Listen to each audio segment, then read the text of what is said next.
one to kill Harry Potter. You can't fight this war on your own. He's too strong. Help me! Harry Potter and the Deathly Hallows Part 1 was once again directed by David Yates, and this is the beginning of the end for the entire franchise. And ever since this book was split into 2 movies, studios everywhere was like, yes, money! We can make a whole lot of money by splitting books in 2. That's why we got Breaking Dawn nonsense Part 1 and 2. And even a great franchise like The Hunger Games got its last book split in 2. And then we're gonna do Divergent, Allegiant, Insurgent, and they never even finished that franchise. I mean, I'm grateful they didn't split the Maze Runner the Death Cure into 2 movies. That was good. So, coming back to Harry Potter, like I said, the beginning of the end. And in this movie, it's underrated. Like, this movie moves again at a slow pace, like I'd say even slower than Half-Blood Prince, but it gives you much more thematically, whether it's on the directing or the themes, and focusing on the Deathly Hallows, that is the Elder Wand, the Invisibility Cloak, and the Resurrection Stone. There is this fantastic, I won't say a sequence, but when Hermione, it's basically an exposition scene, but the way she explains it and the animation, kind of like a Burton would do, is really great about the 3 brothers.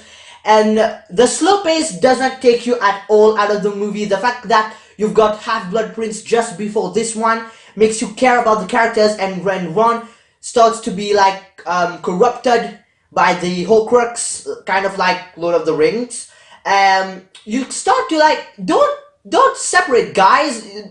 The world is going into pieces. War, like Voldemort's Death Eaters are everywhere. Just don't separate. But yeah, he separates and he's gonna come back later.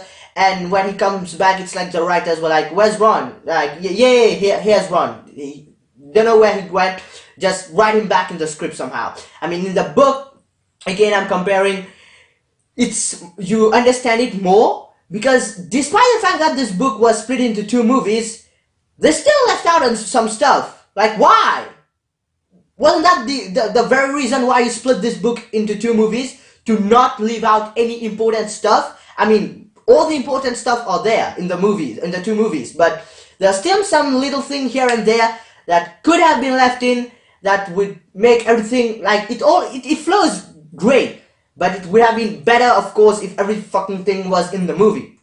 And I mean, there is some war imagery in there, especially an action scene near the end in the woods before our protagonist gets captured and taken to Malfoy Manor. That was great. The beginning again with Voldemort and at the stable with all his followers. Again, great scene. This movie, it's really underrated. On the directing alone, beautiful shots, wide shots, really great landscapes to look at. And yeah, perfect beginning of the end. I'm gonna give Harry Potter and the Deathly Hallows Part 1 an A-. This is underrated, guys. I mean, some like it less. Many people I know, this one is their least favorite in the franchise, but they give it a chance again and just sit down and watch this. There's so much good stuff in it. As always, guys, thanks for watching. Give a big thumbs up, comment below, follow me on social media, subscribe to my channel. That way I can see you next time.